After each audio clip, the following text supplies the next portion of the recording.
Hello সবাইকে, আমি Manisha. Unscripted Manisha চ্যানেলে তোমাদের সবাইকে ওয়েলকাম।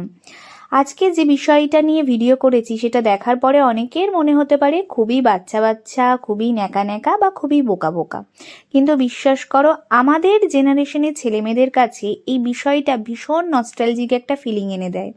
যখন ছোটবেলায় স্কুলে পড়তাম তখন স্কুলের টিফিন খাওয়ার টাকা বাঁচিয়ে বুক স্টল বা কোনো ছোটোখাটো দোকান থেকে মাত্র 50 পয়সা বা 1 টাকা দিয়ে গ্রিটিংস কার্ড কেনার কিন্তু মজাই আলাদা ছিল।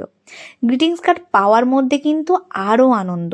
যাই হোক, কখনো কোনো ছেলের হাত থেকে গ্রিটিংস কার্ড আমি কিন্তু পাইনি, কারণ গ্রিটিংস কার্ড নেওয়ার জন্য স্ট্রিক্টলি মানা ছিল আমার বাড়িতে।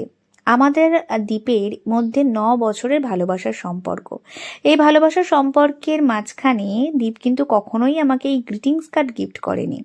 কিন্তু হঠাৎ যখন আমার শরীরটা খুবই খারাপ, ব্লাড টেস্ট করতে গেছি, তখনই জানতে পারলাম মার্কেটে গ্রিটিংস কার্ড একদম বিলুপ্ত হয়ে গেছে। তাই দ্বীপ নিজে মার্কেট খুঁজে না পেয়ে কলকাতার আর্চিস থেকে গ্রিটিংস কার্ডটা বুক করেছে। সত্যি কথা ভেবেও ভালো লাগছে যে এই ছোটোখাটো বিষয়গুলো যে খেয়াল রাখে, তাই আমি ওর প্রেমে বারবারই পড়ি। জিনিসটা জানি গিফটটা খুবই ছোট, খুবই সামান্য, কিন্তু এটা আমার মনের মণিকোঠায় সব থেকে সেরা গিফট।